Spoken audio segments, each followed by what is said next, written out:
रामचन्द्राय जनकराजजा मनोहराय मामकाभीष्टदाय महितमङ्गलम्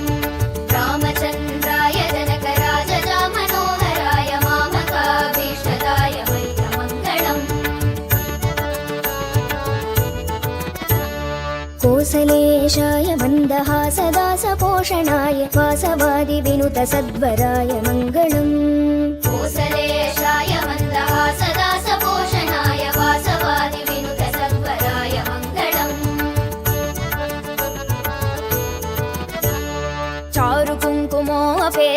चारुकुङ्कुमोपेतचन्दनादिचर्चिताय हारकटकशोभिताय भूरि मङ्गलम्